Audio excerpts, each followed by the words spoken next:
241-0600. 241-0600. Check them out, McGuireMoving.com. McGuireMoving.com, and get your free estimate today. This hour of News Talk STL is brought to you by Stifel, serving investors for over 130 years. Contact your Stifel financial advisor at stifel.com. That's STIFEL.com.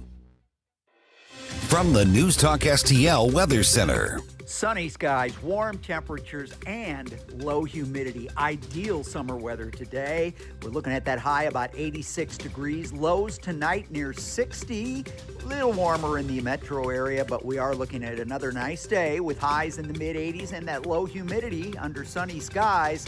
And Saturday looks very nice as well, but then Sunday, it's going to get really hot.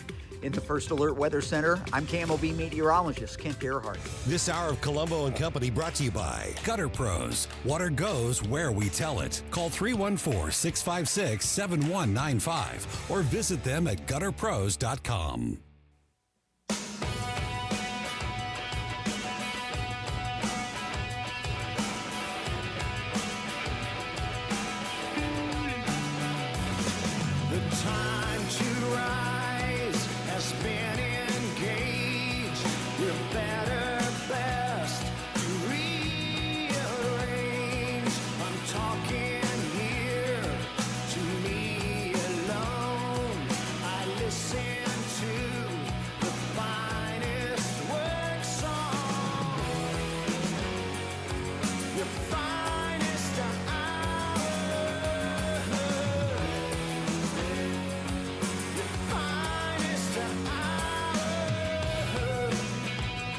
Hello and welcome to Colombo and Company here on 101.9 94.1 News Talk STL.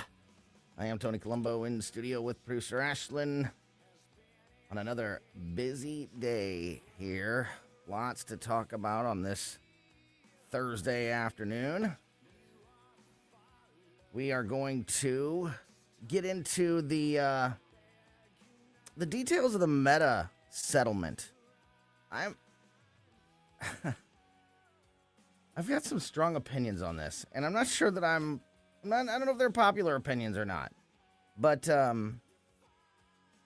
definitely have some thoughts about these conditions that Meta has agreed to implement on their platforms moving forward as a way to, what they say is a way to protect kids from their social media addiction. I kind of have a question about where the parents' role is supposed to fall in this. But it's going to be an interesting conversation. We're going to get into that this afternoon. Also, Donald Trump has just been given a gift by Senate Democrats voting to give Donald Trump back some of his tariff powers in basically a swap. You give me this, we'll give you that, for heightened sanctions on Russia. And again, we'll get into these details. I'll explain all of this when we get into it this afternoon. But really interesting that Democrats who have been so angry and so against Trump and his tariff strategy and all of that. I mean, that was like the main issue of the first few months, if not like almost the whole first year of this second Trump administration. And,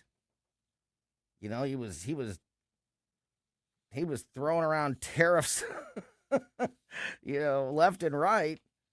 And there was mixed reaction. We had a lot of great conversations with Paul Kurtman, PR Kurtman Investments, our economic expert here on the show, is with us every Monday. Had a lot of great conversations with him during that period of time because there was a lot of different opinions on whether or not that was the way to go and how much success the president was having with them. He definitely had, I think, some successes with that and some areas where it didn't quite work out the way he thought it would, but all along the Democrats were totally against the idea of the president having that ability, and now they've given it back to him, essentially.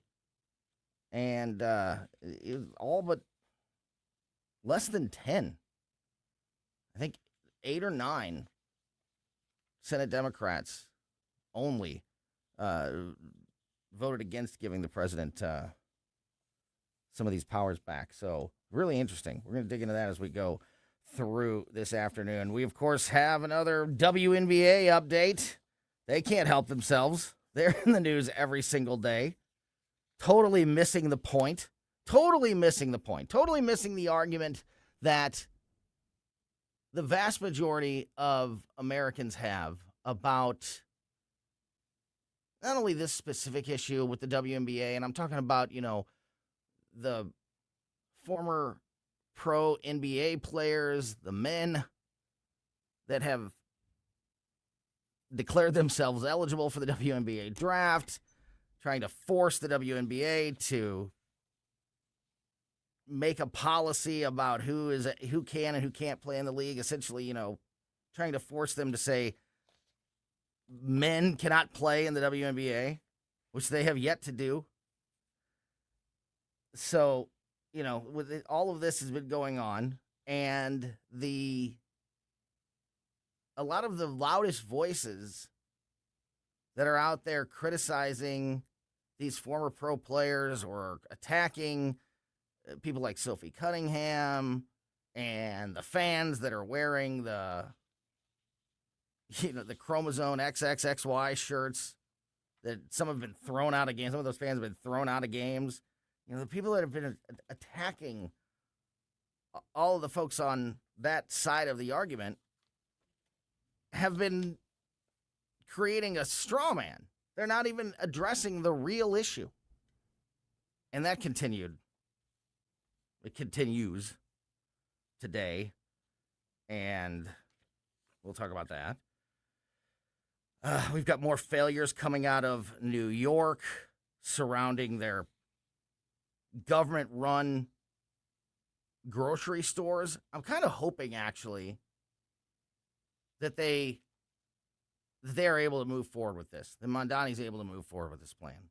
Because, like we said, even going into the elections in 2024, 2 years ago, I said that when it looked like, a certainty that Zorhan Mondani was going to win that race, and obviously he did, as we're coming to terms with, what a disaster that is, I said, well, at least this will give us a real-world example. This will show everyone, hopefully, what a socialist regime looks like in America and what it does to a city or a state, what it does to the citizens, what it does to the business owners, and hopefully, with that example right in front of us,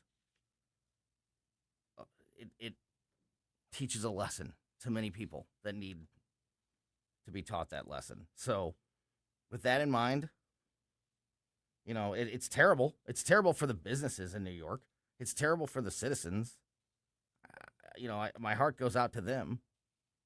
But this guy's, this is just one item on the list of all the problems that he's created for people there.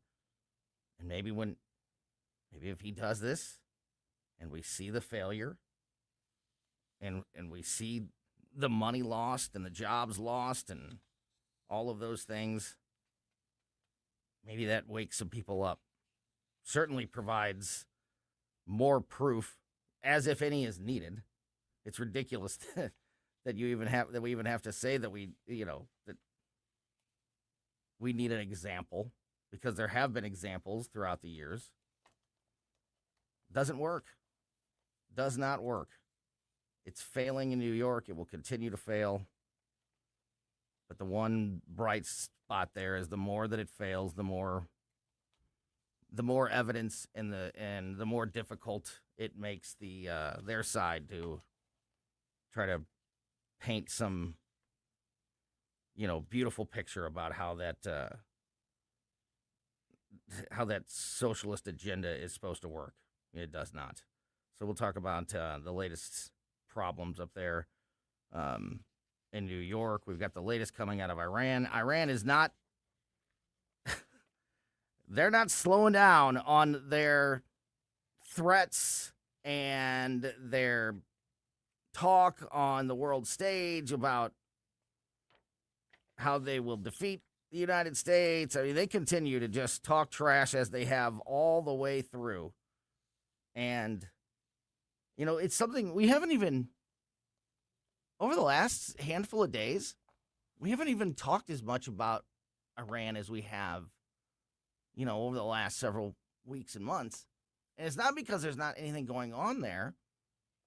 It's because I feel like it's just, we're just spinning our wheels. It's the same old, same old. Oh, there's some negotiations happening. The blockades, every day there's an announcement on how the blockade is holding. It's important to keep the strait open. We're carrying out all of these strict concessions to try to strangle Iran into submission. And meanwhile, those are the things that you hear every day from the White House. And then every day from Iran, you get another statement about how, they're winning the war and how if America wants to end this war, they need to submit to our demands. And I mean, just, continue the trash talk. It's pretty amazing. We will, we'll get you caught up on the latest there. Also, we have another, layer of the story of the big fraud program, Feeding Our Future fraud up in Minnesota. 2 men were sentenced yesterday afternoon for their role in the Feeding Our Future scam in Minnesota, which is great. But these two, unknown guys that just played one part of this massive program up there is not enough. When do the real people that were at the top that allowed this to happen, the Tim Walls, the Keith Ellisons, the Ilhan Omars, the Jacob Frys, when is their time in court? When do they get held to account? My fear is that, these two guys are going to prison for their role in the Feeding Our Future. See, we did something about it. We held people to account. We took care of business for the people that were hurting the state. It's not enough, but I feel like this could be, used in that regard. One more really funny story. Donald Trump today signed an executive order renaming Lake Ontario to Lake America. I mean, it's part of the tariff thing that I mentioned a minute ago. Well, like I said, we'll get into that.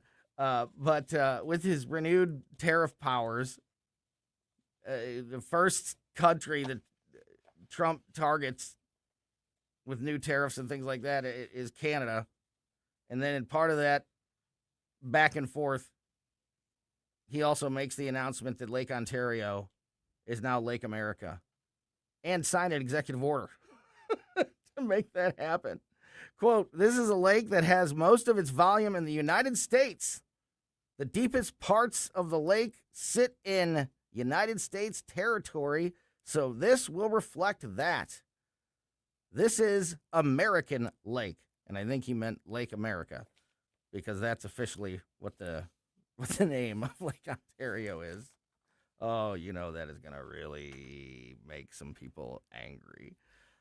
A lot to get to as we go through this busy afternoon. We're going to be joined in studio in the 3 o'clock hour by my co-host from the Bluff City Outdoors Show. Bluff City Outdoors Show is every Saturday morning at 11 a.m. here on News Talk STL.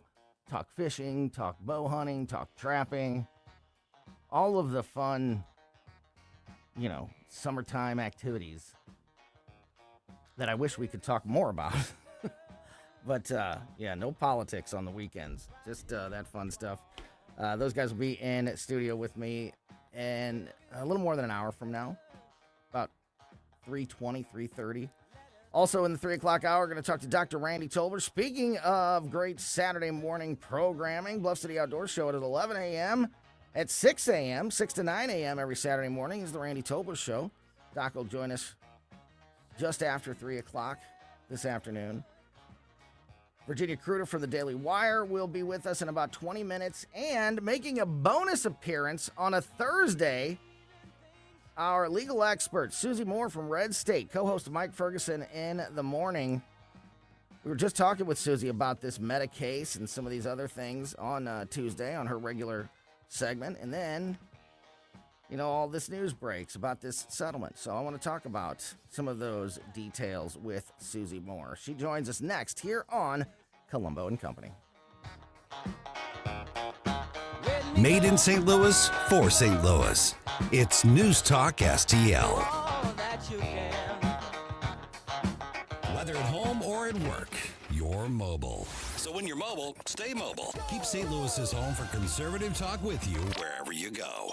Download the News Talk STL app in the App Store or at newstalkstl.com.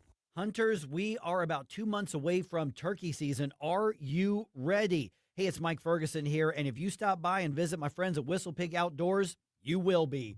Whistle Pig is stocked with decoys from Avian X and DSD, clothing from Bandit and First Light, calls from Rolling Thunder and Woodhaven, plus Whistle Pig has those hard-to-find tungsten shells from Apex and Migra. Whistle Pig Outdoors in Troy, Missouri. Just go to whistlepigoutdoors.com. Tim Jones and Chris Arps in the afternoon. Senator Hawley, I grew up in North County. The subdivision that I lived in, Coldwater Creek, ran through our neighborhood. The federal government dumped radioactive waste into the water, into the air, and they knew about it. They've done it for 70 years, and they've lied about it. And people in our state and in that region in particular have gotten sick and died. Tim Jones and Chris Arps, weekdays at 4 on News Talk STL. 1949, the last time a Republican held the top post in St. Louis City. A gallon of milk was 84 cents, and streetcars ran down Grand Avenue. Unfortunately, St. Louis City streets are no longer the epicenter of family and business life. In the 80 years of Democrat control, our city has been on a steady decline. Hello, Kirk Ilsinger, chairman of the Republican Party for the City of St. Louis, and we believe it is our duty to provide a different path forward. I invite you to our meetings the first Thursday of every month. Learn more at stl-gop.com. Paid for by St. Louis City Republican PAC. Curtis Farber, Treasurer.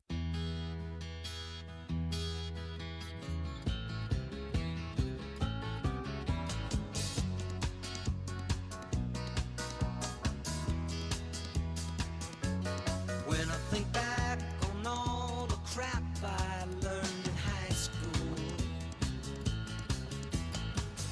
it's a wonder I can think at all. Welcome back to Colombo Company on 101.9 News Talk STL.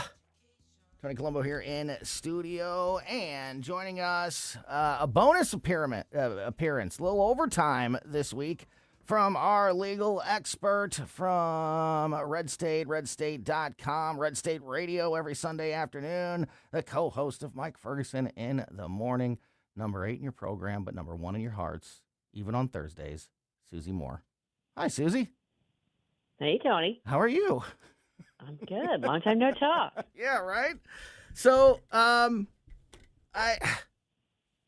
have some thoughts about this Meta settlement. I'll get into it here as we go.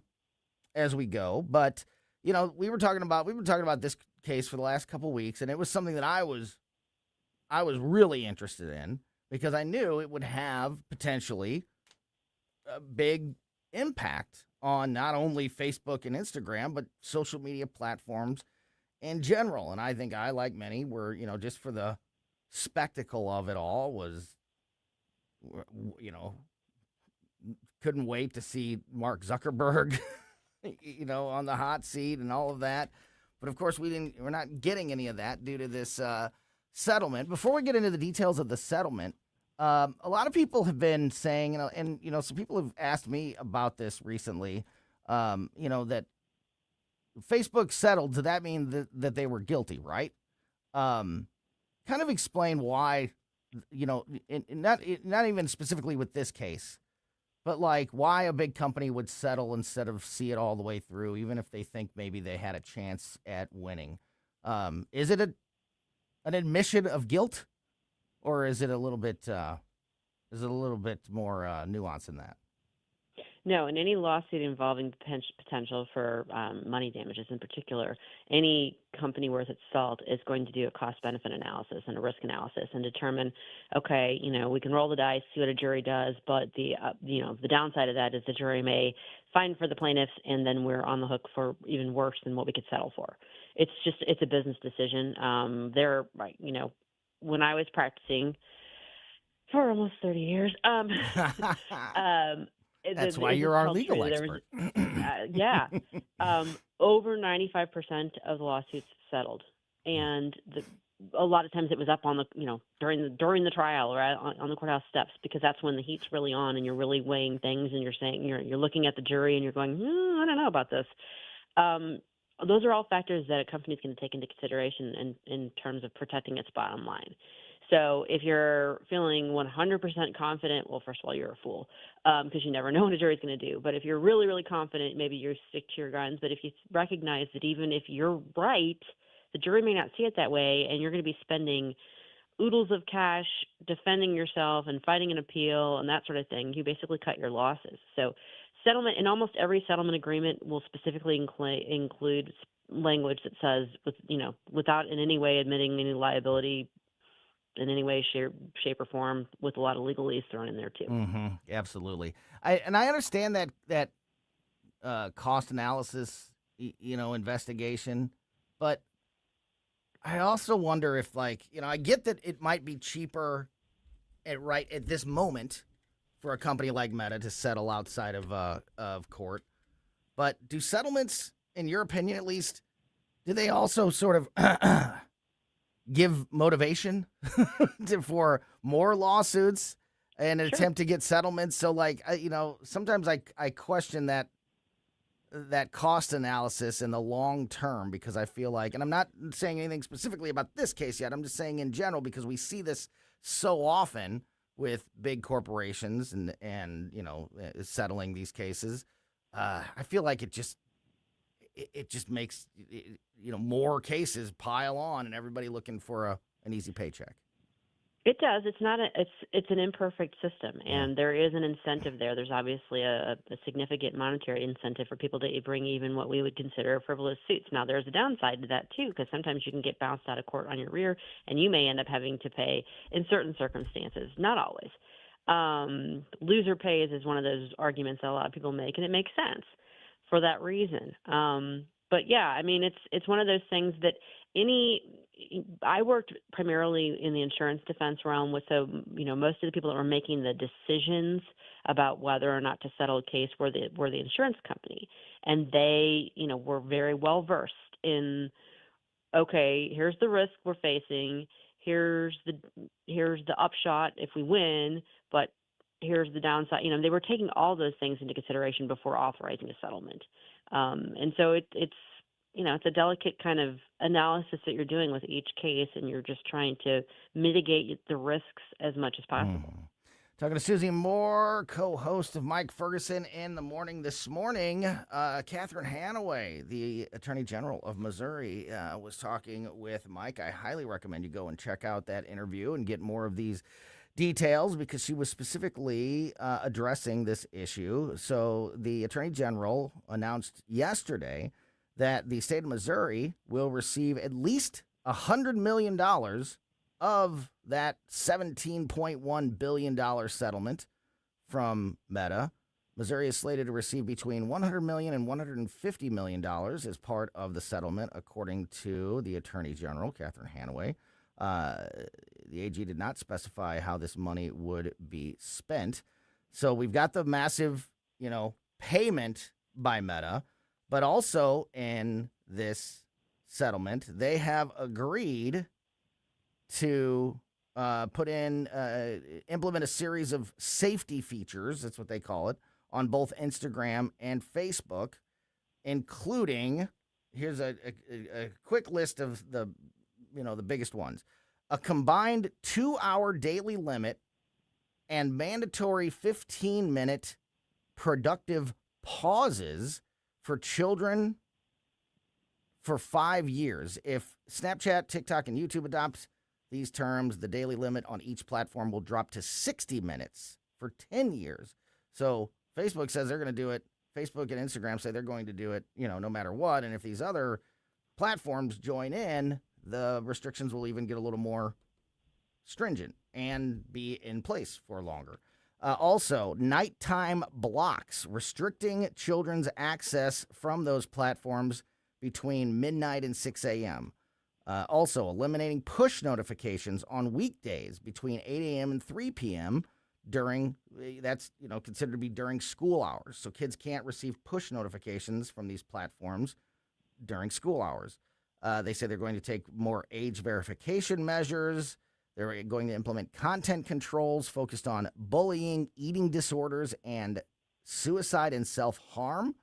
Also, they're going to implement stronger parental controls, and finally, limits on social comparison features like beauty filters and visible like counts. So I guess you won't be able to see how many people like your videos anymore because that's somehow dangerous for children. My quick opinion on this as I read this is I don't disagree. I don't necessarily think any of these things are bad, but I also think that these are decisions that need to be made by parents, not big corporations. And I feel like, and I know there should be a little bit of both, obviously, but I don't know. I feel like we're kind of using this opportunity to show the big bad social media platform, that they are in charge of babysitting our kids and shirking some of that responsibility ourselves. What do you make of this, of those details in this settlement?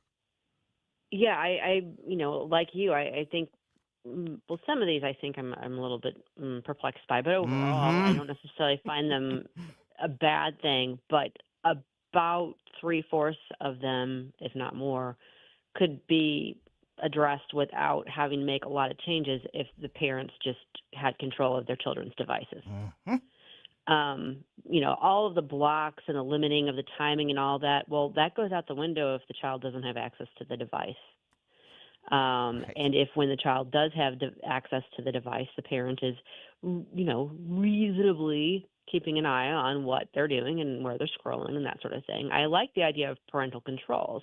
I like, a lot of these things. But like you, and my daughter is grown now. She came of age as social media was, hitting its heyday, and I wrestled with it. I know I failed in a lot of respects, and being able to properly police it as much as I probably should have. But at the same time, I recognize that that's my response. Parenting is hard, as you well know. It takes a lot of work, it takes a lot of effort, and some thought put into it. And sometimes the hardest part of it is, setting those limits and saying no. But that's part of being a parent. And I don't want Facebook being my child's parent any more than I want school being my child's parent.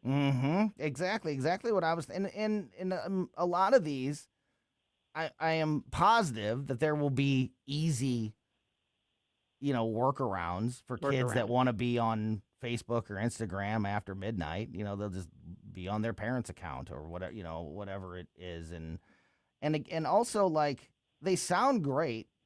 And I don't know, maybe I'm a weirdo. I'm a late night person. I always have been. I'm up all night, and it just has been the way I've been my whole life. And my kids, well, 2 of my kids are the same as me.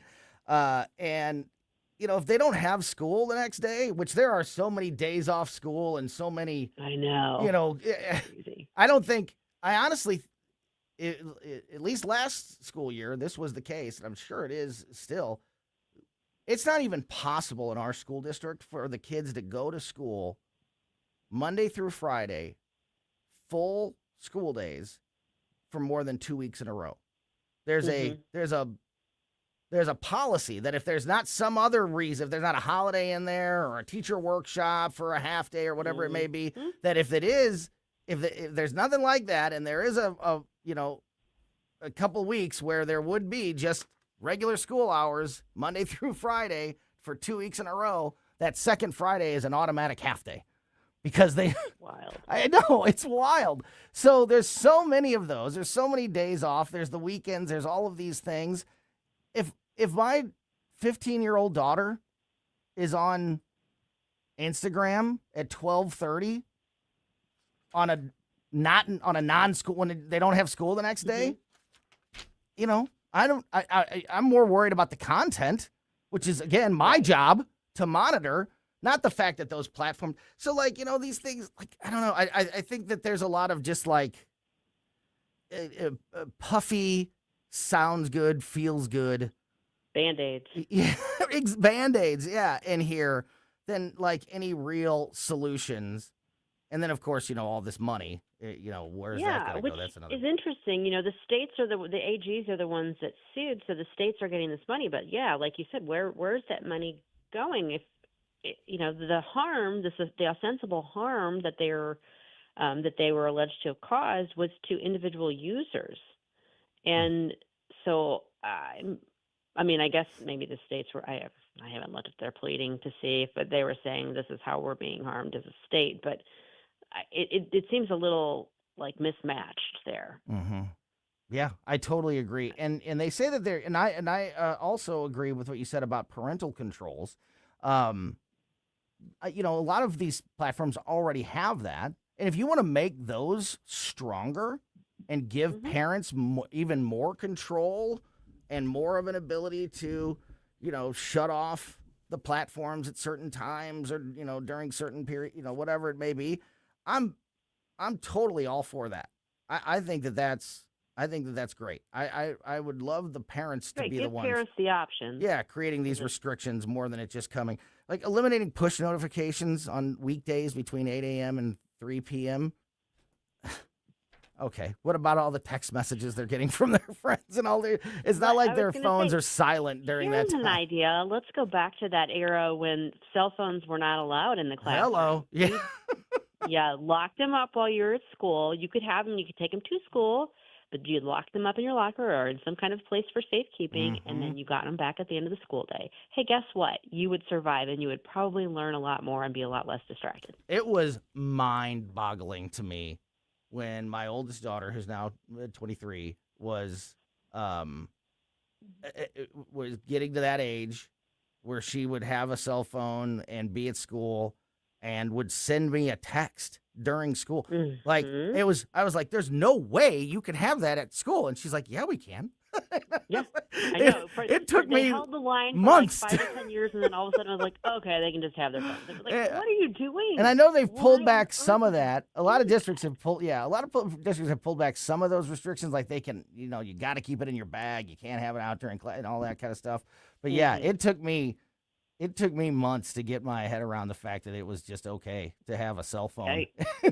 Right. In school. Yeah. So I don't know. I don't mean to be the guy who's throwing cold water on this, but I here's one thing that I'm sure it will have. I'm sure it will have further impact on these other social media platforms. Do you expect more lawsuits? Do you think that these other Snapchat and TikTok and YouTube and platforms like that, do you think that they're going to preemptively try to start to kind of put in their own restrictions and avoid the lawsuits, or do you think that this just is going to start a string of these type of lawsuits against these other platforms? Well, I think yes to both. I think you're going to see the platforms move to try and imitate some of this to protect themselves.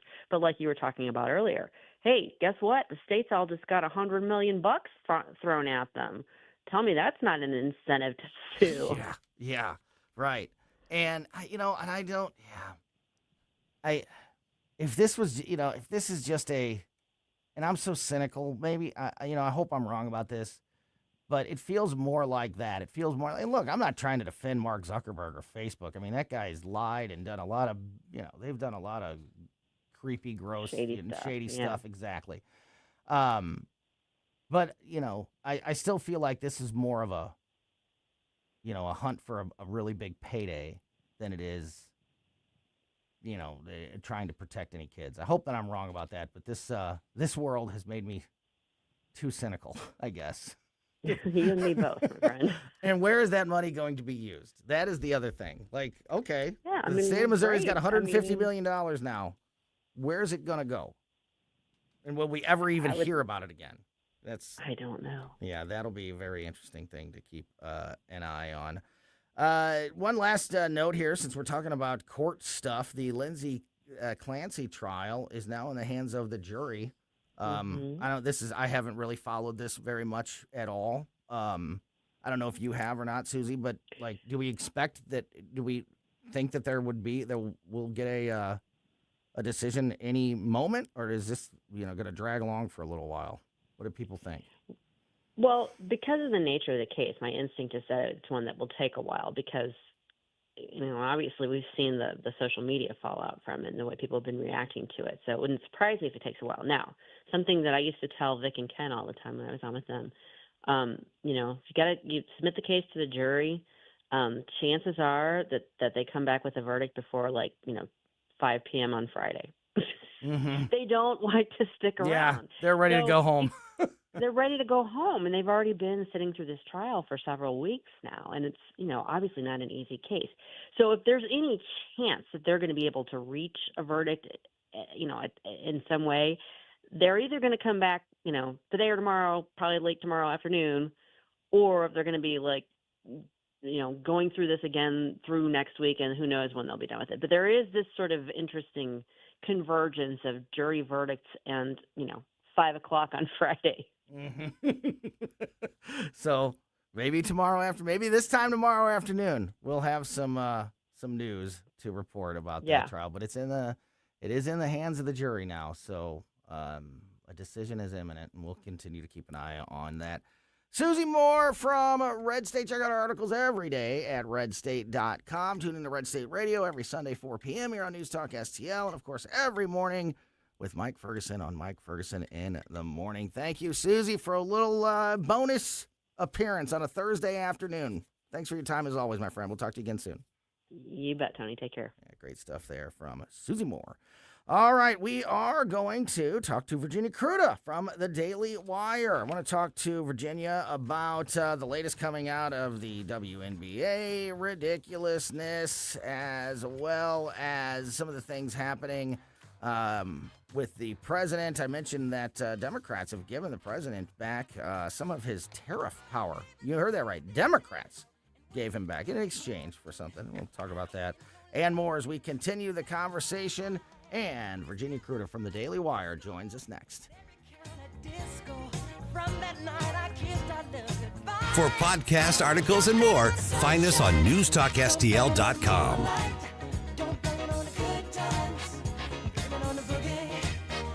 Tim Jones and Chris Arps in the afternoon. Missouri's Attorney General Catherine Hanaway taking on and cleaning up the Mark Twain Hotel. We'll ask her to talk to us about all of that and more at 5:20.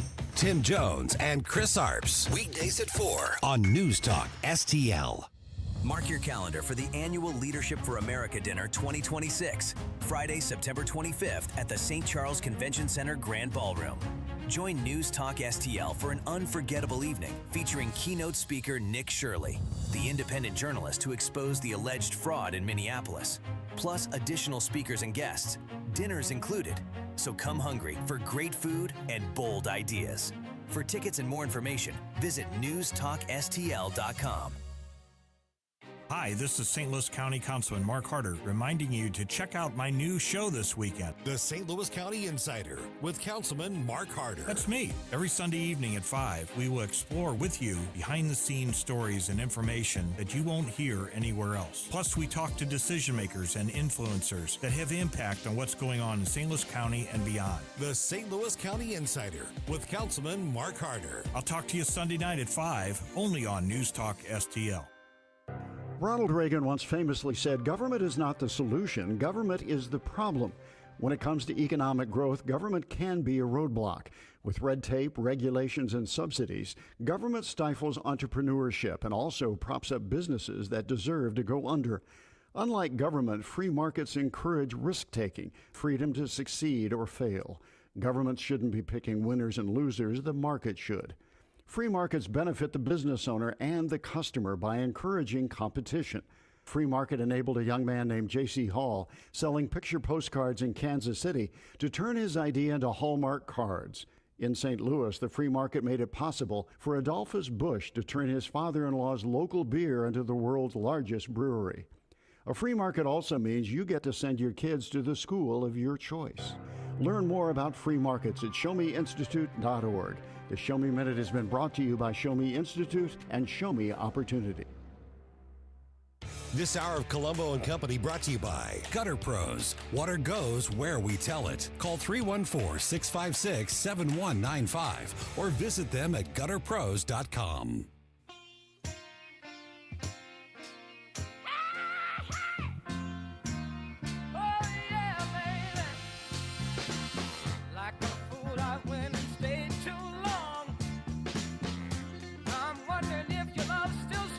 Welcome back to Colombo Company on 101.9 News Talk STL. I'm Tony Colombo in studio with Virginia KRUTA from the Daily Wire on the line with us, Virginia.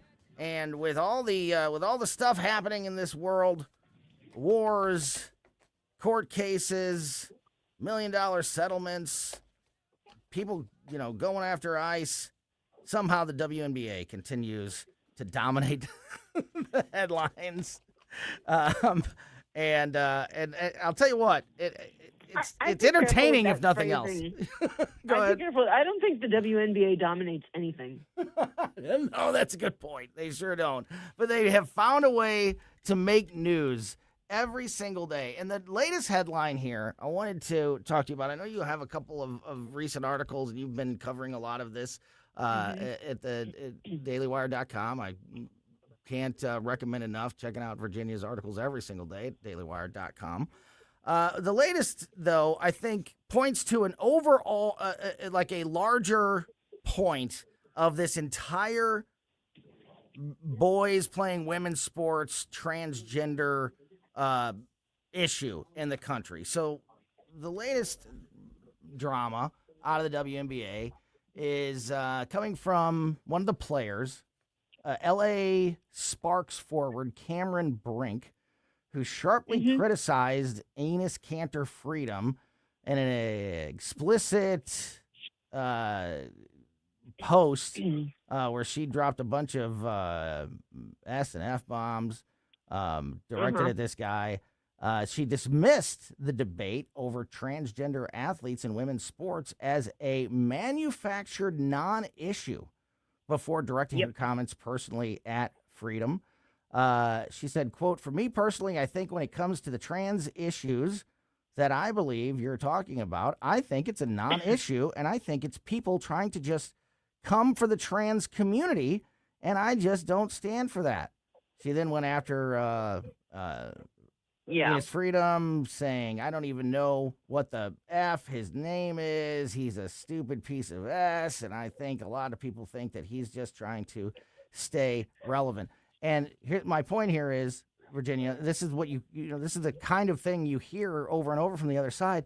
It 100% misses the point completely. You're a former athlete, female athlete. Yeah. We're not arguing about trans rights. We're saying boys shouldn't be playing girls' sports, but they don't ever address that actual issue.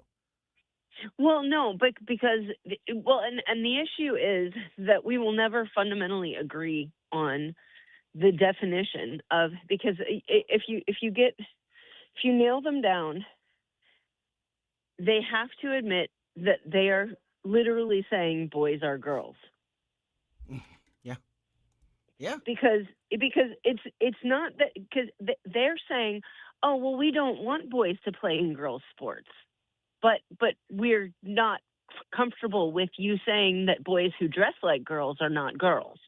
That's really where the issue is that and The reason now, I don't know if you saw the game or the clips from I don't know why anybody would watch the whole game, but I don't know if you saw clips from the game from Sunday night. And this is what kind of set everything off, because Freedom showed up at a WNBA game. It was Indiana Fever at Chicago Sky. He said beforehand that he was going because Sophie Cunningham is a friend of his and she's been a target recently. We've talked about that. He said he was going to go to support her. There was going to be a rally prior to the game. Jennifer Say of XXXY Athletics was there as well. I think Riley Gaines may have been at that game. I don't know 100%, but I know there were a bunch of people who were there for that specific game. And he was going to go for the rally before the game, and then he went to the game. And so he's sitting courtside, and he's wearing a T-shirt that says "woman," noun.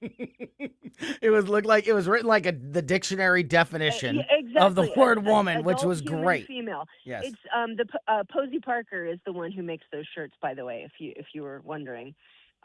She's an outspoken women's rights advocate from the UK, and she's been basically torn apart because she won't say men or women. She's of the J.K. Rowling fan club. Yeah.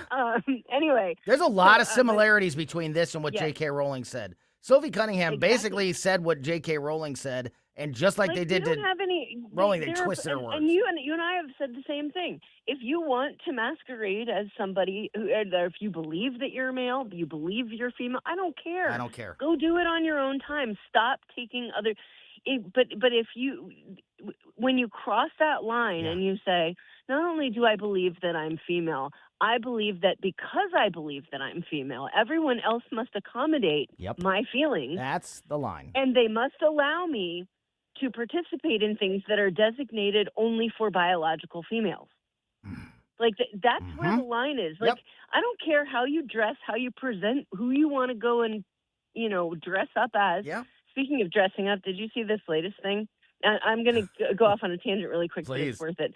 CNN had to apologize today because during their tribute to Dolly Parton, and this is 12 hours after she died, after it was announced that she died, so they had time, they accidentally ran a photo of a Las Vegas-based Dolly Parton impersonator during the tribute. Oh, my God. Yeah.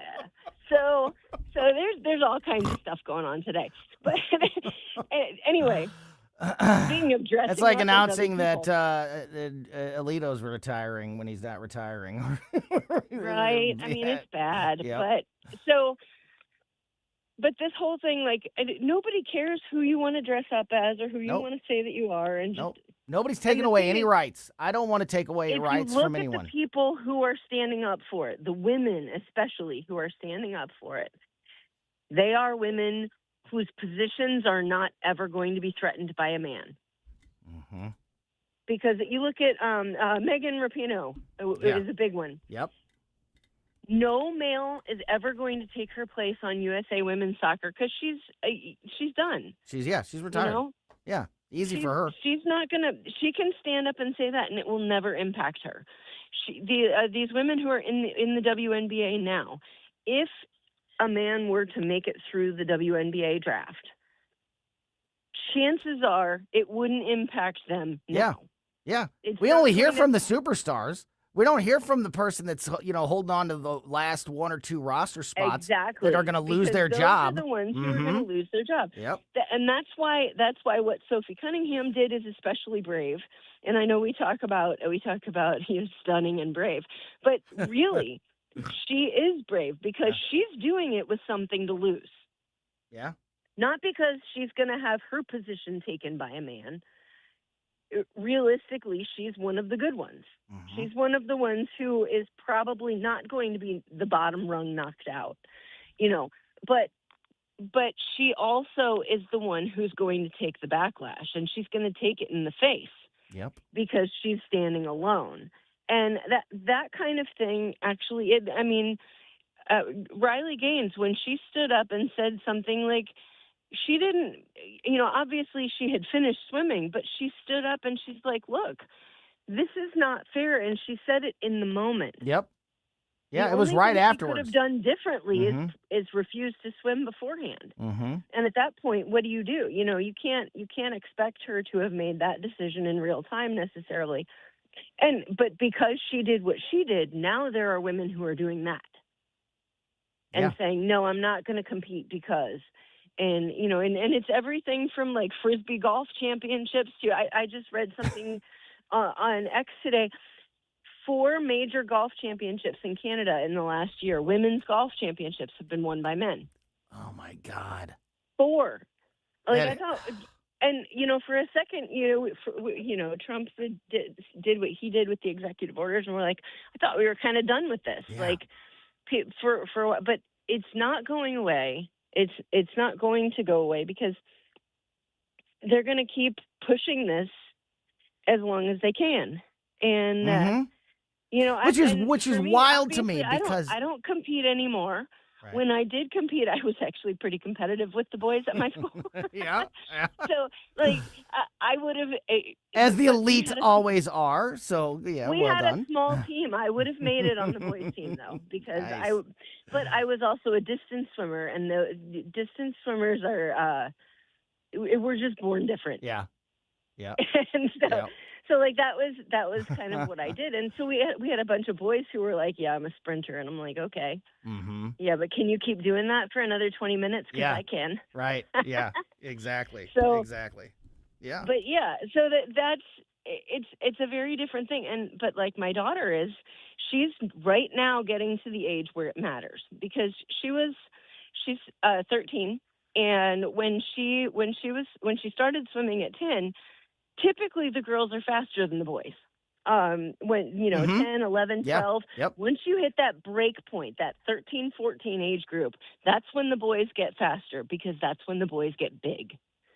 Mm-hmm. When they hit 13, 14, then it's like, because it's funny, because you can look at the times, like the championship qualifying times, 9, 10s, all the girls' times are faster than the boys. 11, 12s, they start to even out, but some of the stuff the girls are a lot faster, and some of the stuff the boys are faster. You get to 13, 14, and it's just like the graph just drops That's off. when you see Like it. Yep. Yep. It's big. It's not like 11, 12s, they're close. Like the boys might be faster in one thing, but it's real close. Or girls might be faster, but it's real close. Then you get to 13, 14, and it's not close anymore. Right. Right. Yeah. And it's even more dramatic as they get older. Yeah. So, I agree with you completely that that it's not going to stop. The WNBA is not going to give in. They're going to continue to double down and triple down and dig in their heels, despite the fact that they're on the wrong side of this now issue. you have Chicago Sky owner. He was defending throwing Freedom out of the game. They got him on Outkick, and they said, well, why didn't you just give him a warning? Yeah. Because like all he did, and you can look at the video, what happened was he had gotten up to celebrate, and he raised his arms and pointed when Sophie Cunningham nailed a 3. Yeah. And then the next possession, Natasha Cloud hits a bucket, and there's a dead ball, and they go, and she approaches him. Yes, she started. The and player yells, starts it. And yells something like, he said she yelled that she's not going to sleep with you, meaning Sophie Cunningham's not going to sleep with you. Ugh. And he's like, well, that's not, I didn't want that. It's not what this is about. No. Yeah. No, again, And, to bring it full so circle. He kind of walked toward the baseline, and they're like, okay, you need to leave, right? Mm-hmm. Like, why? Is he threatening because he's big? Like, what? You're in basketball. Have you not seen this before? Yeah. There are big people. Like, Exactly. Anyway. But yeah, to bring it full circle, it just completely it misses the point of the actual argument. He didn't get a warning Right. because there are certain actions you can take that don't get warnings. Like, if you fire a gun, nobody's going to say, don't do that again. They're just going to... I'm like, okay, because standing on the sidelines wearing a shirt that defines woman... Yeah. And even pointing at someone, that's the same as firing a gun. They were looking for a reason. They were looking Mm-hmm. for a reason, and they even created their own, basically, to make it happen. Virginia KRUTA, great stuff. Check out Virginia's articles at dailywire.com every day, and we'll talk to you again soon, my friend. Thanks for your time. Dr. Randy Tobler next. If you have a tree that you think is dead, it might not be dead. Why don't you try to save it first with Roots Plus? Roots Plus can help you save your tree and keep your cash. RootsPlusLLC.com. That's RootsPlusLLC.com or 314-440-3662. I'm Dr. TJ, owner of the Institute of Natural Health, co-owner of Optimal Nutraceuticals, and the host of Wellness One. Wellness One is designed to cut through the nonsense and provide you common sense science-based information regarding health and wellness. On the show, we discuss topics like thyroid health, gut health, hormone optimization, and many others. Our show airs Saturdays at 10 a.m. and 2 p.m. and Sundays at 11 a.m. and 3 p.m. right here on Newstalk STL. And you can visit us at inhstl.com. That's inhstl.com. Connor Roofing, you can count on Connor. Connor Roofing is now a two-time winner of the National Best of the Best Award for customer satisfaction for roofing, storm damage restoration, siding, gutters, both residential and commercial. Please visit ConnorRoofing.com for an estimate. And remember, you can count on Connor. KLGY HD3 Clayton, K270BW Bellefontaine, KNVS Bowling Green. This is News Talk STL at 1019, 94.1, and always streaming at newstalkstl.com. Town Hall, I'm Bob Agnew in Washington. Canadian military spending is surging with companies expanding into defense contracting. For example, one company known for luxury parkas now making high-tech military gear. The Canadian government pouring billions into their industries to reduce reliance on American suppliers. As a trade war heats up between the two countries, President Trump is changing the name of another body of water. President Trump changed the name of the Gulf of Mexico to the Gulf of America. Now he's looking north. The president in the Oval Office with a new map and telling reporters he's renaming Lake Ontario and calling it Lake America. Correspondent Laura Winters reporting Iran's economy is poised for more instability as the administration tries to convince other countries to end all financial dealings with the Islamic regime there. One country has already done so, the United Arab Emirates. Meanwhile, new details are emerging about an Iranian plot targeting a world leader's family member right here in the United States. Israeli Prime Minister Benjamin Netanyahu says Iran tried to murder one of his sons. A U.S. law enforcement source identifies the target as his eldest son, Yair, who was living near Miami. Israeli reports say Yair was moved out of the area after intelligence determined an Iranian cell was already on the ground. The plot adds to growing concerns about Iranian threats against officials and their families. Willie Nelson, Washington. California's federal government battling over hospice fraud. California's been a focus of the Trump administration's crackdown on fraud in federally funded health care programs, with more than 1,000 California hospices removed from Medicare since early 2025. Federal officials estimate that L.A. County alone accounts for an estimated $3.5 billion in fraudulent hospice claims. The state says it's doing its part to tackle the issue. California has revoked nearly 500 licenses since putting a moratorium on new hospices in 2021, and in June adopted long-awaited emergency regulations that set more stringent criteria for approving new licenses. Bernie Bennett reporting. More at townhall.com. From the people who brought you It's the Dog Park comes... Is that a new bump on your dog's neck? Or is that bump just a part of his neck? Could be a bug bite or something way worse. Protect your dog from injury and illness with Progressive Pet Insurance. Wait, there's another bump right by the first bump. Progressive Casualty Insurance Company and affiliates, not available in all states or situations. Coverage subject to policy terms. Hey, y'all, I'm Willie Robertson. And I'm Corey Robertson.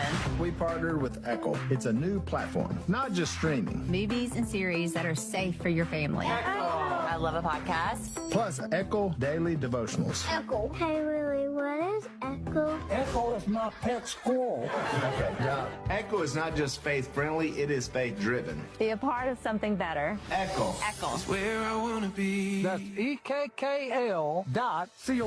Subscribe now. From the News Talk STL Weather Center. I'm First Alert 4 Chief Meteorologist Steve Templeton. A real nice night tonight. Clear skies, low down to 65, then a high of 86 and no heat index on Friday with mostly sunny skies. It is a great day. Saturday, partly cloudy, no heat index, but a little hotter at 89. And that's the trend, getting hotter. Sunday, 95, heat index around 96 with mostly sunny skies, and that begins a heat wave. We'll have highs in the upper 90s next week. That's the latest from the First Alert 4 Weather Center. I'm Chief Meteorologist Steve Templeton. This hour of News Talk STL brought to you by Chris Cooper and Serenity Wealth Management. Business owners, download your free playbook for financial clarity at SerenityWealthBiz.com. That's SerenityWealthBiz.com. There's something magical about walking into your backyard and knowing your family is completely safe and secure. Hi, I'm Sean Long, owner of STL Fenceworks. That's the feeling my team and I have been creating for metro area families for more than 50 years.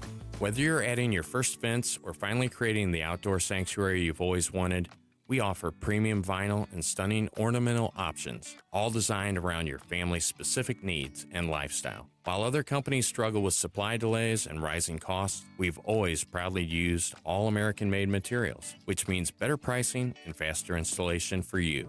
Our experienced craftsmen exemplify our motto, your satisfaction is our passion. From Warrenton to Wildwood, your neighbors trust us because we live here too, and we care about your project as much as you do. Right now is the golden time to build with flexible financing options and a commitment to completing your fence on time and on budget. Visit stlfenceworks.com. News, analysis, opinion. Don't always agree, but in love listening to your radio station. This is tyrannical stuff they're doing. Elections have consequences. This is 101.9 and 94.1 News Talk STL.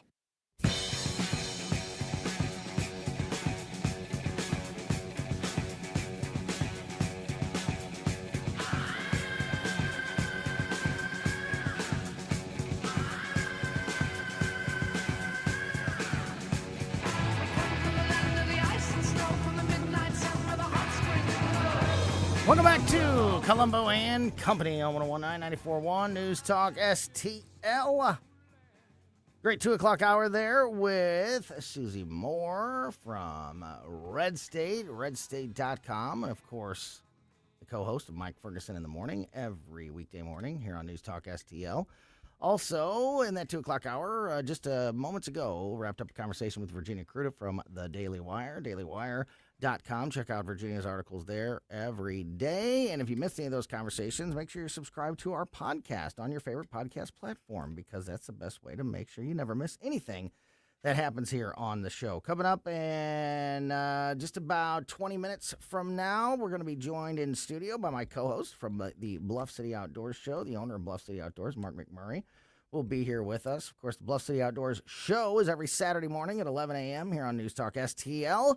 And speaking of Saturday mornings, every Saturday, 6 to 9 a.m. is the Randy Tobler show, and Dr. Randy Tobler is on the line with us now. Doc, how are you? I'm doing really well. How are you, Tony? It's always fun to talk with you, bro. Yeah, great to talk with you as well. And yeah, never a dull moment. Plenty. No, we never. It's not like we come up with like, what are we going to talk about today? Yeah. Plenty going on out there. We talked a lot about the WNBA with Virginia in the last segment, and we broke down some of the Meta settlement with SUSIE Moore before that conversation with Virginia. So I don't want to rehash that totally. But I mentioned this morning on Mike Ferguson in the Morning, Mike interviewed Missouri Attorney General Catherine Hanaway about the Meta settlement. I highly recommend you go and check out that podcast. It was a great conversation, great information. And Doc, just like I said, I don't want to spend too much time going back into all the details of this, but I did want to get your thoughts on it, because while I'm no fan of Mark Zuckerberg, certainly, and I'm not going to be the great defender of Facebook and Instagram at any level, I don't know that this really. I mean, I get that everybody's excited about all the money that the states are getting, and that's great. I hope we do the right thing with this money. The Attorney General said today that Missouri is getting between $100 and $150 million of the $17 billion settlement. And then, all of these new restrictions that Meta's going to put in on Facebook and Instagram, kids can't be on after midnight and things like that. I don't know. I feel like that stuff, those restriction things, I feel like that should be the parents, not necessarily the big companies.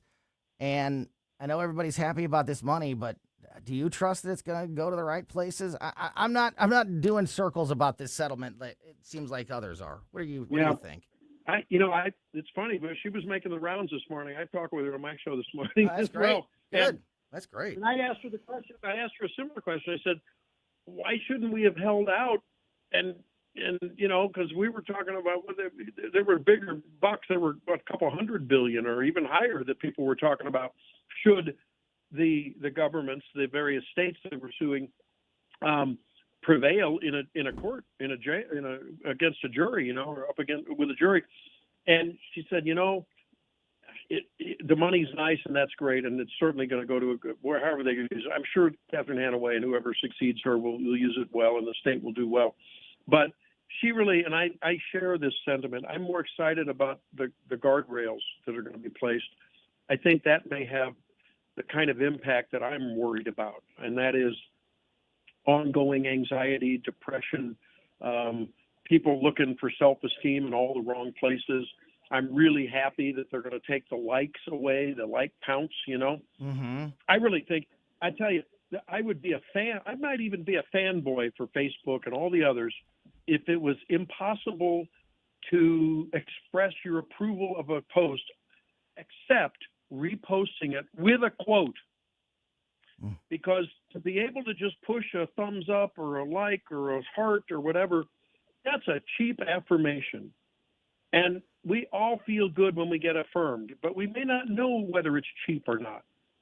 And I think that we're all so dopamine enhanced right now with this post got 7 likes. We all do that. Let's be honest about it. We all do it. We do it in business. We do it with anyone that denies that they don't look, if they thought they made a clever post, and they don't go back a day or 2 or 3 later and go, this was a good one. I got 150 likes. Maybe that's just because someone was perusing and just, they know you and they're like, oh, that's nice, And I think especially when it comes to young people, it's important that we instill in young people earning affirmation, really earning it through doing something meaningful. And I just don't think a selfie with a filter, or a nice dance step. Well, I guess if you're a dancer, that's meaningful. But you know what I mean. So some kind of a little mean thing that you do in terms of preparing young people for life, whether that's a really good thing. So short answer to the long question, I'm not unhappy. I'll take what I can get. And as a parent, I'm sure glad that the parents will have a little bit of some, the government helping them, giving them some general approval, or that, hey, when I tell you to get off the phone and your Facebook, it's not just me. The government and our leaders don't think it's such a good thing either. And parents always need a little help because, after all, our kids think we're idiots. We'll see how much that help actually you're works. Right. You're right. I don't have a whole lot of faith. I don't have a whole lot of faith in that. And then, I don't know if the AG, if Catherine said this to you today. I heard, I was listening to Mike's interview, and I thought it was interesting that she mentioned multiple times that they were hoping to get more money. Like I said, the state of Missouri is supposed to get between $100 million and $150 million. Mm-hmm. The jury, decided it was going to be, as much as $17.1 billion. And also, and I'm dead serious about this, my math could be wrong off the top of my head like this, but 17 billion divided by 50 is more than 150 million by quite a bit, right? Like double. Like, where's the rest? How come it's not $300 million per state, or is it getting divvied up? But like, do some states get more than others? I don't know. I don't know how all that's going to work out, but I feel like this was more of a. I feel like this was more of an attempt at a payday than truly trying to help people's lives. Am I being really over cynical about the states and the government? With all due respect to the legal profession, and I hope SUSIE isn't listening. She's a recovering lawyer. She's all right. I think there are an awful lot of lawyers who that is in fact what it's about. Just like there's a lot of doctors like that. There's a lot of everyone in a professional place that are like that. But ultimately, it depends on what you think of as a win, And I guess and here's the other thing though, we haven't talked about this. I mean, this was out in California, right? In LA, if I'm not mistaken. The case, I believe so. Yeah, I believe so. Does anyone trust a California, much less LA jury? No. Think that through. I mean, It could have been a colossal failure in that venue. It was somewhere out west. I think it was California. And my God, I mean, that's the reason that we always just like throw our hands up whenever Trump was getting the case was in the D.C. court. It's like, forget about it, right? Mm-hmm. It's all over. He's a loser there. He's going to get convicted, right? So, or New York for that matter. So there may have been a calculus there that like, hey, this is not a slam dunk. Let's take what we can get, and hopefully this can be spread across all the other platforms. I know that that was Meta's challenge to the rest of the the Snapchat and the TikToks of the world. I just think that it's like any other addictive substance or addictive hedonistic pleasure that someone can have, right? Whether it's drugs or booze or, in this case, anyone that wants to deny that this is not an addiction, I mean, come on. Just take a look at your screen time, right? Just tell me. I think adults are better equipped to handle that than children whose minds are developing. And I just, however we can and we have a duty to protect our children. The government has a duty to protect the public. And I think that in this case, maybe this rises to that occasion. And I think we don't let kids, drink and use marijuana before their minds are at least a little more developed. And maybe it's a good idea here. We'll have to see. I hope it is. I hope it's more effective than I believe it to be. The trial was in Oakland, California. So there. Same thing. That's exactly. a difference without a distinction, right? Speaking of LA, in a time period where this story has blown my mind all week. A time period that we live in right now where election integrity is such a hot button issue, and it's going to heat back up here in the coming weeks as we get closer to the midterms. Election integrity and stealing elections and all of this kind of thing, and what you can do and what you can't do in elections, and when you can vote and who can vote, and all this stuff.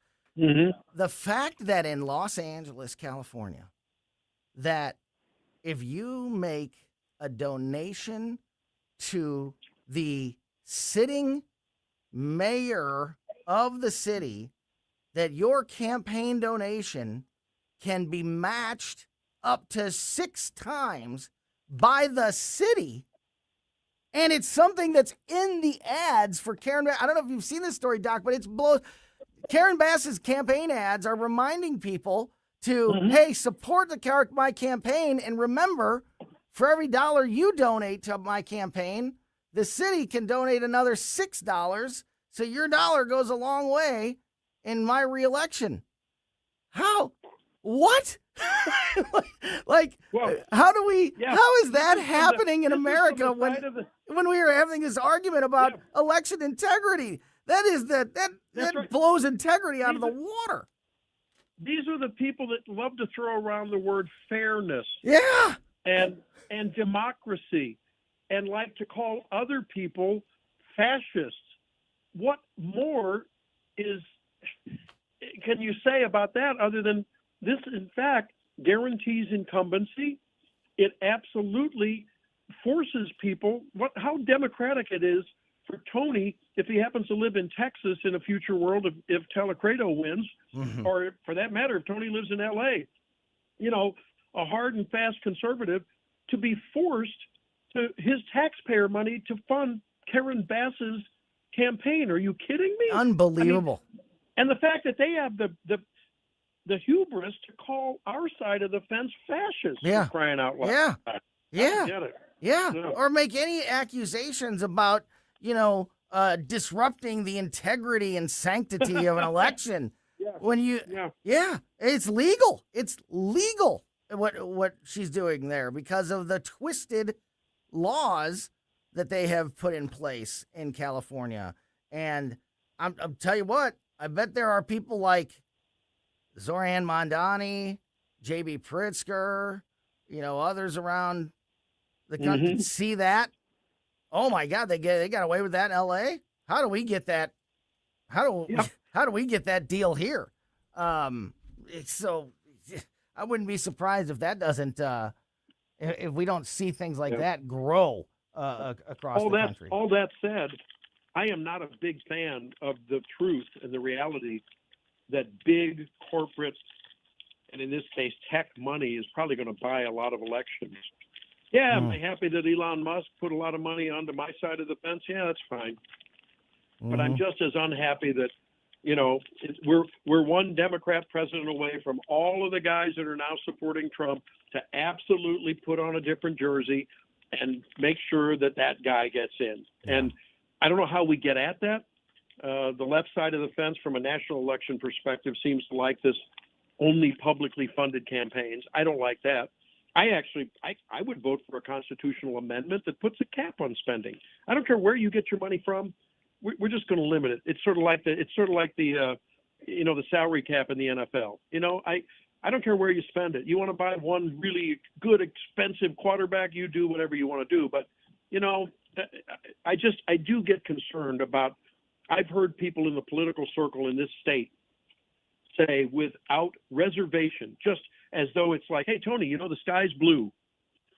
It's like, hey, Randy, you know, he's got more money. He's going to win. And by God, it's almost always the case. That troubles me. Well, we let people buy, we let those billionaires and big companies and special interests buy constitutional amendments in Missouri.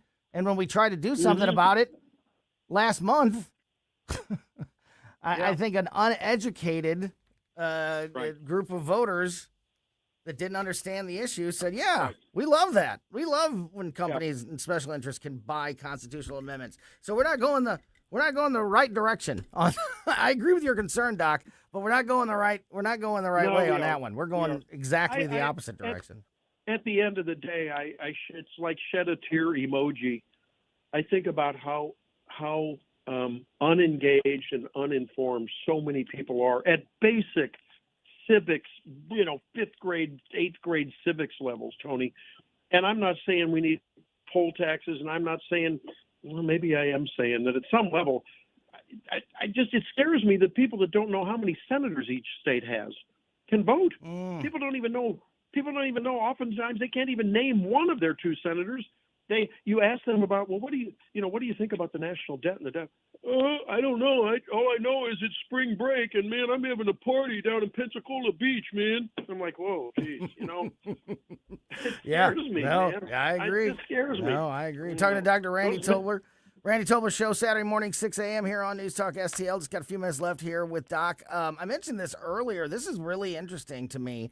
After the Democrats screamed about Trump's use of tariffs, and that was the tariff thing was like the biggest issue of the first 6 months, half a year, maybe even longer of this second Trump administration. And Democrats screaming about how he shouldn't be allowed to do this, and it's unconstitutional. He doesn't have that kind of power, and he can't. And then they actually won some cases and kind of limited what Trump's been able to do there. Yesterday, Senate Democrats voted back some tariff powers to the president. Nearly the entire Senate Democratic caucus voted in favor of giving Trump limited, but it's still a lot. It says limited on this report, but it's still quite a bit. Limited tariff authority in exchange for, this is a really, the way this report is written has got a lot of opinion in it. Limited tariff authority in exchange for bone-crushing sanctions against Russia. So I guess the Republicans said, we'll up the sanctions on Russia if you give the president back some of his tariff powers, and this agreement was made. Only 9 Democrats and 1 Republican, the Republican was Rand Paul, ultimately voted against the package. Now Trump has gotten back into a tariff war with Canada. That's where we got the whole Lake America thing. I talked about that earlier. Did you see that, Doc? Did you see the executive order? Come on. I can't make sense of it. I guess who was it? Crazy Ron Wyden from Oregon. I guess he's the only guy voted against it, or whatever. But this Lake of America thing, like, just because he's angry with Canada again, he wrote an executive order today that renamed Lake Ontario to Lake America. So change the maps. He's just toying with everyone. Yeah, exactly.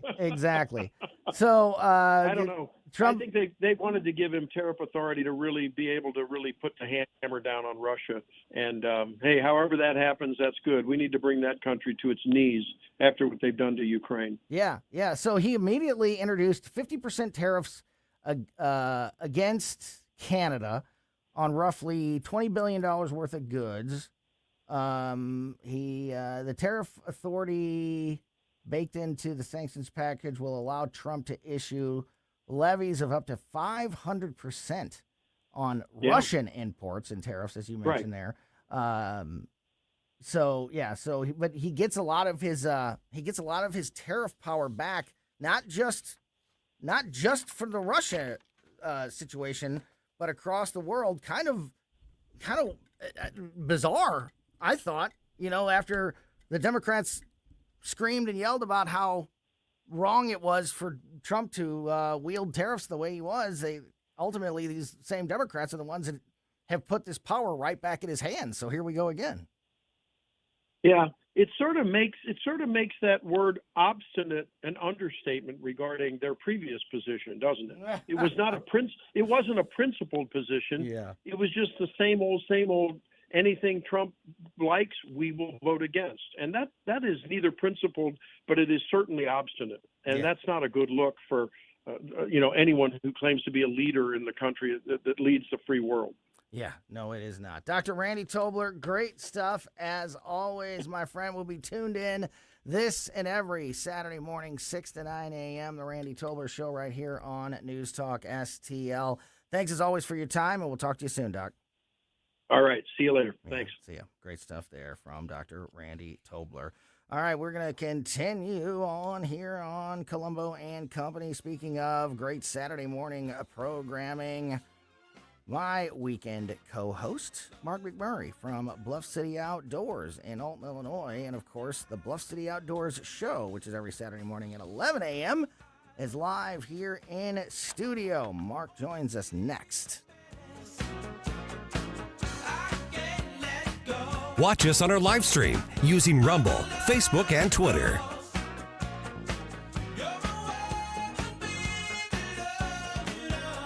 St. Louis's new choice for conservative talk. Live and local. I need to know what's going on in my city. News Talk STL. Fox News commentary with Jimmy Fallon next. Most investments today feel like second jobs. Real estate, you're a landlord. Stocks, you're a day trader. Crypto, you're a full-time researcher. You've got a life to live. Your investment should help you live it. That's why more Americans are choosing gold. Noble Gold has helped thousands protect their future with real physical gold. Visit noblegoldinvestments.com to get your free wealth protection kit. That's noblegoldinvestments.com. Past performance may not be indicative of future results. Investing in precious metals, including gold, involves risks. Consult with your tax attorney or financial professional before making an investment decision. Jimmy Fallon calls out a Democrat senator for riding the socialist wave. There's a lot of people out there that have watched this last 10 years of politics transpire that don't feel served by either party because they genuinely don't like Trump and they don't really feel represented by anybody. That's where the socialists are filling the void. They're at least showing up and saying things like income inequality while they sit in mansions that their parents bought for them. I understand they're, as hypocritical and as ridiculous as anything they're running against, but the average person might not. Okay, when you see somebody like Chris Van Hollen come along just trying to game this wave of stupidity. Okay, he is being as opportunistic as everybody else out there. Is he a lying sociopath? Yes. Did he embarrass himself shielding for illegal immigrant gang members over American citizens? Yes. But does that rule him out of the modern Democratic Party and any chance at upward mobility? No. For more commentary like this, go to foxnewspodcast.com. Hey, it's Chris Arps. Becky and I recently discovered a restaurant that's quickly become one of our go-to restaurants, Timothy's in Creve Coeur. Led by executive chef Will Mabry, Timothy's serves contemporary American cuisine with a touch of Southern charm. Dishes like pastrami, smoked lamb, and shrimp and grits. My wife absolutely loved the lobster pot pie, and everything we've tried has been incredible. Amazing house-made desserts and over 500 wines to choose from. Enjoy dinner 7 nights a week, plus lunch, brunch, and private events. Timothy's in Creve Coeur at 12710 Olive Boulevard or online at timothysstl.com. Ready to reel in a monster? Gateway Blues Catfishing puts you on the biggest catfish the Mississippi and Missouri rivers have to offer year-round. Captain Robert Stelmach brings 10 years of guiding experience, so you're in expert hands. U.S. Coast Guard licensed, fully insured, and always safe. Whether it's your first cast or your 500th, we'll get you on the fish. Book your trip today at GatewayBluesCatfishing.com. That's GATEWAY BluesCatfishing.com. Hey, it's Susie Moore for Window World. Did you know that in just over the last 20 years, Window World of St. Louis has improved the look and thermal efficiency for over 80,000 customers in St. Louis? Plus, Window World windows come with a lifetime warranty that covers all parts, glass breakage, and labor. And now, Window World is offering 36 months, same as cash financing with approved credit. Call them today at 800-GET-WINDOWS for a free in-home, no-pressure estimate. That's Window World at 800-GET-WINDOWS. They're the preferred window of the St. Louis Blues. News, analysis, opinion. Thank you for taking my call. Thank you very much for taking my call. Every day, something new. No one else is really talking about this. I'm glad you're fired up about it, too. Trump's doing the right thing. You know, there's so many issues. It's over. I think you're politically wrong. Very upset. I will have to agree with you. You're one of the sweetest guys in the world. For a guy who's so bad on politics. 101.9 and 94.1. Your platform is, really, really important to us. St. Louis is #1 for conservative talk. News Talk STL. On the next, Larry Connors, USA. The story behind the story, the USS Nautilus, the first nuclear-powered submarine. Larry Connors, USA. Now, weeknights 6 until 8 on News Talk STL. The left, for months now, one by one, have been begging for a civil war. Every caller gets their say. We got to stop and not put these officers in situations where they feel like they have to overreact. And whether you agree, we have to assume some responsibility, because I'm a black man, or disagree, I think you're politically wrong. I do not need athletes to tell me. You're invited to join the conversation. Thank you for canceling all your games. Now I get it. 101.9 and 94.1 News Talk STL. News, analysis, opinion. Saudi Arabia seeks to have a peaceful civil nuclear program. Other countries do as well. We have a similar agreement in place now with the UAE. Taking out their first level of leadership. We've then taken out their second level of leadership. Each branch of the military is saying, here's what we need to restore our munitions, and the Democrats are blocking that funding. I will invoke my right under the Fifth Amendment of the Constitution to refrain from answering your questions. 101.9 and 94.1. St. Louis is #1 for conservative talk. News Talk STL.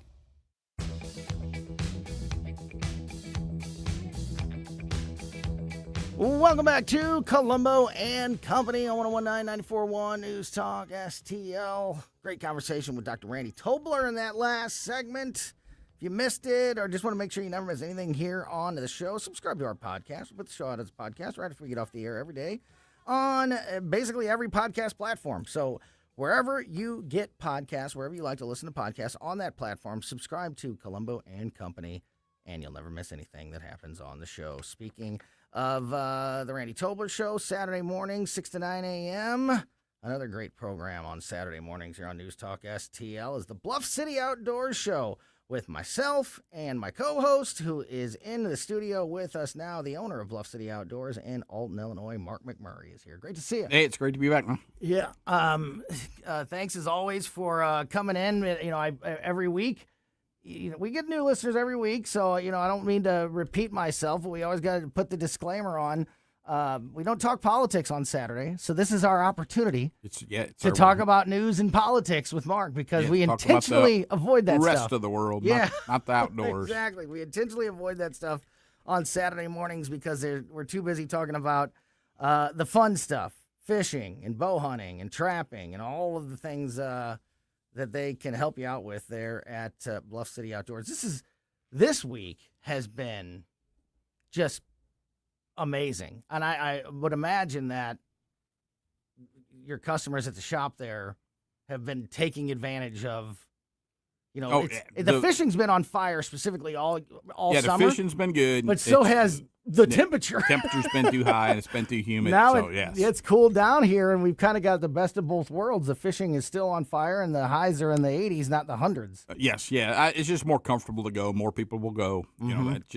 That's just human nature. Yeah, absolutely. Yeah, I would imagine that this is everybody's taking advantage of it, and of course they've got you covered for all your fishing needs there at Bluff City Outdoors, and bow hunting season's right around the corner. Right around the corner. Yep. That's coming up faster than people probably want to 3 think weeks about. for Missouri and about 5 weeks for Illinois. That's amazing.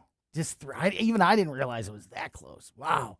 Yeah. So if you need your bows restrung, you need new equipment, whatever it may be, best Bowtechs in the area are out there at Bluff City Outdoors and Alton. And the earlier you get there, the quicker things will get done. You wait till the last second, could be in that. You get into that 10 day to 14 day window. Yep. Absolutely. So, we'll get into all those things and more on Saturday morning, Bluff City Outdoors Show. I wanted to talk to you, Mark, about this story. I talked a little bit about this yesterday. The reports about notable Democrats, some of the big name Democrats that are already making their moves, already positioning strategically for a presidential run in 2028. We're not even to the 2026 midterm elections, but this is Stuff already, never really ends. Yeah, this is already starting up. The big story that was making news over the last couple of days was specifically about AOC and how she seems to be mimicking the Barack Obama strategy. She seems to be on the same kind of taking that same path when you look at what he was doing 2 years before he was elected and the way he started his building up his run and popularity, and then ultimately getting his creds together. Exactly. That she seems to be on that same path. So she could be the next, possibly, Barack Obama. We'll see about that. But when I saw that story, it made me interested about, who else is doing these things? One of the people that is also, if you've paid attention here recently to what they've been doing, is Governor J.B. Pritzker. Oh, yeah. Our very own. As a business owner in Illinois and a resident of Illinois, as so many, listeners are, what it's like with J.B. Pritzker in your life. But he has been, and he's not the only one, he's been holding events in Iowa.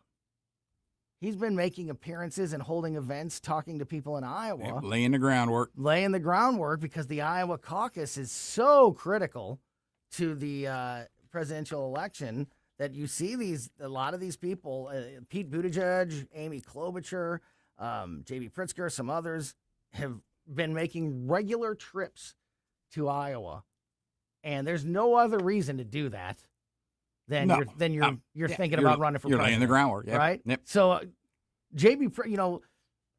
we've talked about J.B. Pritzker being on that list, but I think a lot of people, and maybe I do this, and maybe it's just me, I know that he's on that list, but I always think that can't be real. He can't really have a chance at being the presidential nominee. Sadly, I think he does. I think he does. And obviously you don't do this. All of these people have,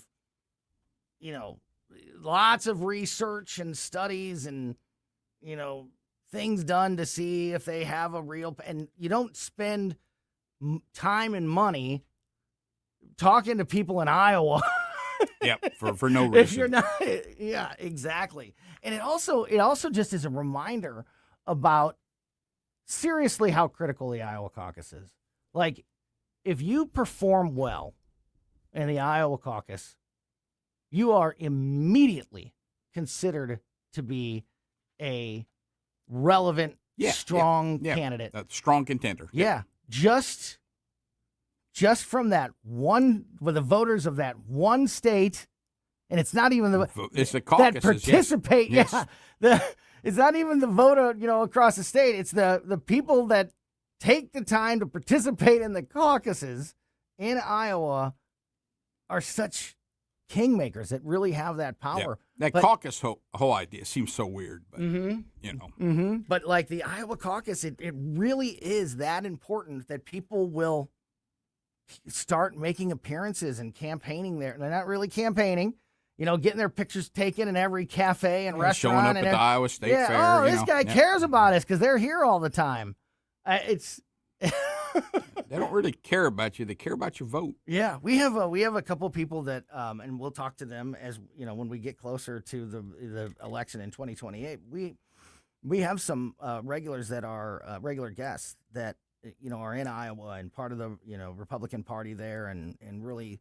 And it really is a different way of life. It really is amazing how much time these big name politicians on both sides of the aisle spend in the state of Iowa, and how many of them have been to all these little mom and pop rural cities and areas and cafes, and like, 'cause they know that's where you have to do that caucus. Yeah, it's pretty amazing how big of an impact the Iowa caucus has on the presidential election, and how these people like J.B. Pritzker are already holding events there, which kind of shows that that's exactly what their plan is. So we'll see, but I guess he really is running. Oh, I'm sure. I mean, you combine that with, he's worked hard at weight reduction to make himself appear better in public and on camera. I didn't know that. Yeah, he's lost a lot of weight.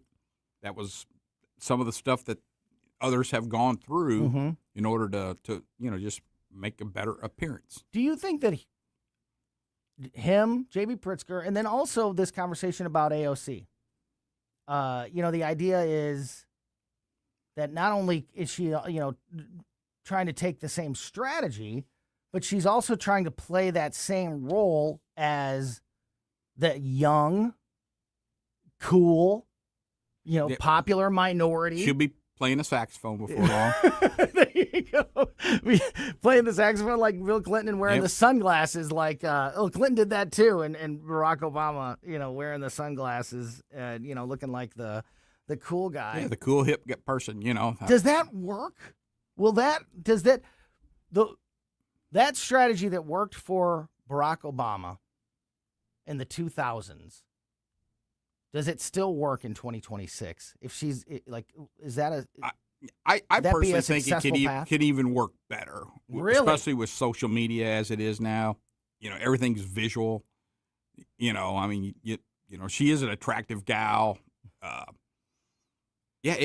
guess it could work because there's look at how so many people are so hooked into how do I look? Mm-hmm. The selfies. I could see where it could work. Relatability. Yep. Relatability. It's just so many people are that. I was a waitress conscious. before I was a congresswoman, and I know how you speak. It could work. Yeah. Man, I'll tell you what. Yeah, some of these candidates like J.B. Pritzker and AOC, who we've talked about for a long time as having presidential aspirations, but I think many of us have, in the long run, thought, yeah, it's cute that that they're on the list and they're trying to, but it could never actually happen. I think more and more it could actually happen. That somebody like J.B. Pritzker and the scary part is that, like in her case, she's never really ran anything. Typically Barack Obama. Yes. Typically part of that same strategy. Governors, Trump, because he did run businesses. That you can execute. And if you never ran anything, yeah. How's your execution? Well, he was a community organizer. Yeah. So that's all it takes if you're hip and cool.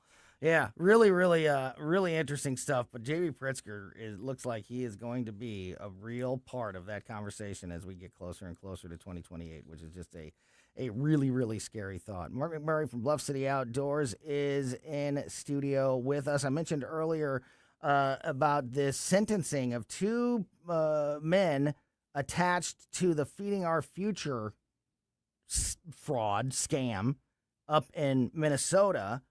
I want to get into some of those details because this is my fear is, yeah, it's great that you caught a couple people that were a part of this, but when do the actual bad guys, when did Tim Walz and Ilhan Omar and Keith Ellison, the ones that basically knowingly allowed it to happen? Exactly. Where's their accountability? My fear is that, you put these two guys in jail, maybe a couple others, and you say, look, we took care of it. We held all the bad guys to account. Yep. And the people at the top. They never hold the politicians that are overseeing it. Exactly. We also have a wild story out of New York and their government-run grocery stores I want to talk about a little bit. What about a government-run bait and tackle shop? J.B. Pritzker's going to take over the industry. Yeah. How good of a job? Look, it's tough to get set up to sell fishing licenses over there. I mean, I've only been working on that for 6 months. Fishing, yeah.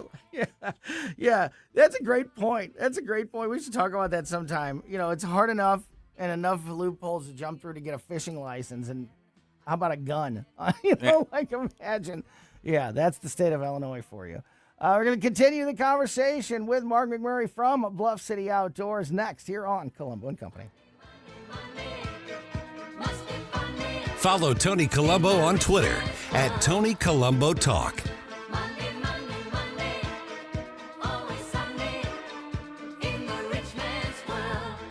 Tired of settling for generic fishing gear? Say hello to Bullseye Bait and Tackle, O'Fallon's one-stop shop for serious anglers. Live bait, premium tackle, rods, reels, and an unbeatable selection of lures from top brands like Megabass, Zoom, and Berkley. Whether you're after bass, catfish, crappie, or bluegill, they've got the gear to help you land the big one. Plus, their expert team, led by Mark and Liz, provides rod and reel repair services. Bullseye Bait and Tackle, 266 Fort Zumwalt Square, or at bullseyebaitandtackle.net. Hey, it's Mike Ferguson. Mario's Donut Restaurant, that's your place to go for breakfast, lunch, and dinner. From mouth-watering sandwiches, omelets, delicious gyros, and Mexican dishes, to their revamped menu with cannolis, tiramisu, baklava, and danishes. And don't forget those famous donuts.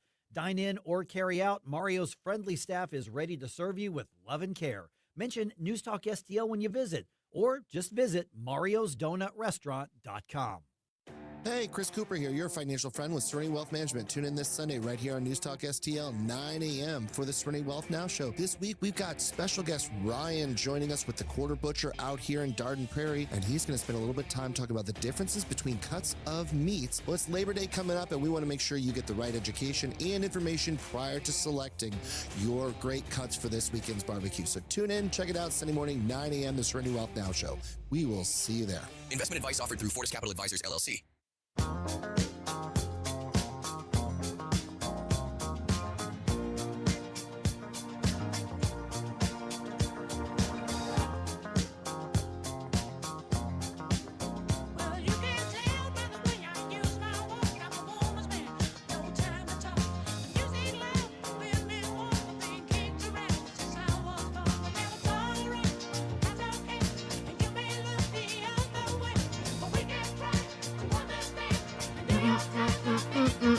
Welcome back to Colombo Company on 119.941 News Talk STL.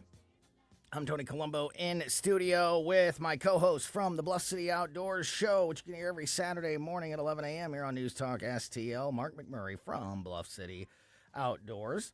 I mentioned this earlier. I want to talk about this a little bit. A judge in Minnesota has sentenced 2 men to prison for their role in the massive fraud scheme up there in that state.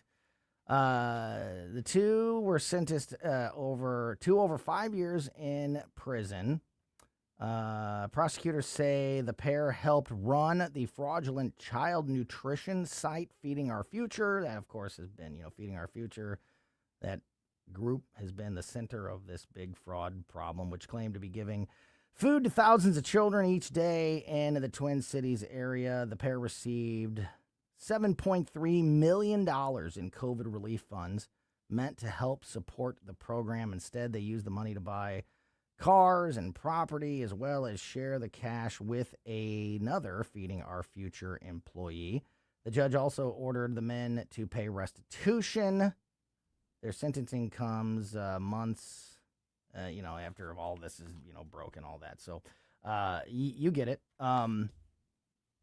Great, Mark. I'm not upset that these 2, and they're not the only ones. There's been a couple other people that have been attached to this that have gotten charged and convicted with these crimes. But my fear is that maybe after this one, or maybe after one, another couple of unknown people get charged, that the folks on the left say, yeah, see, we addressed it, we cleaned it up. And people like Tim Walz and Keith Ellison and Ilhan Omar continue to walk scot-free. Yeah, because even though they were the ones that should have been in charge of, oversight, ensuring everything is done right, those people just never get held accountable. Yeah. They just never do. Yeah. I mean, what does it take You have billions, and what are the numbers? $60 billion, I think, is the number that's usually attached to that. Like, what does it take to get somebody in trouble? Yeah, I mean, to be held accountable. To take $1 trillion in fraud now to Anthony Fauci, the whole country. He screwed up the lives of the whole country. Yes. Yeah. And that's not enough. Like, when is it enough? When does a government official get held accountable for their policy? Yeah. And especially in this fraud case, they really knew it. Yeah. Because that so much of that money comes back to them into their campaigns. It's those NGOs, that stuff should be eliminated. Billions and billions of dollars you can't move around tens of billions of dollars without getting noticed, somebody's got to know, without some attention being drawn to it. So great that great that they've caught another couple of them and put them in jail and all this, but to me, it really you haven't addressed the issue until political pawns. Yeah, exactly. Disposable. Exactly. Speaking of corruption on that side, Greater New York Chamber of Commerce President and CEO Mark Jaffe, a founder of legal counsel for the Manhattan Business Coalition, that is involved in suing over New York City Mayor Zoran Mondani's controversial plans to open government-linked grocery stores in that city, described that initiative in a recent interview with Fox Digital as disastrous for business owners, slamming the Democratic Socialists administration as heartless. Quote, government should not be in the business, of taking out private enterprise. That is not what America's about, said Jaffe. A class action lawsuit which alleges that the plan runs afoul of New York civil rights laws and the state's Constitution's Equal Protection Clause seeks relief and damages, while another suit explicitly calls for permanently blocking the operation of the, quote, municipal grocery stores in absence of undertaking necessary studies and analysis. So we know that Mondani wants to open up. It's 5 now. Yeah, that's what I heard, 5. It's 5 government-run grocery stores, but people are saying, like, this is just the beginning. It's 5 to prove and then it'll point. be 50. And then it'll be 50, and then it'll be 100. Under the model, the city will own the land that these stores are on and cover overhead costs like rent and construction. Private operators selected through a request for proposals will manage daily operations and be contractually required to pass savings directly to customers on a core basket of everyday staples. An April press release noted Mondani says that various items at his government-run grocery stores could be as much as 30% lower than at regular grocery stores. But obviously, there's a lot of problems, and people are pointing out the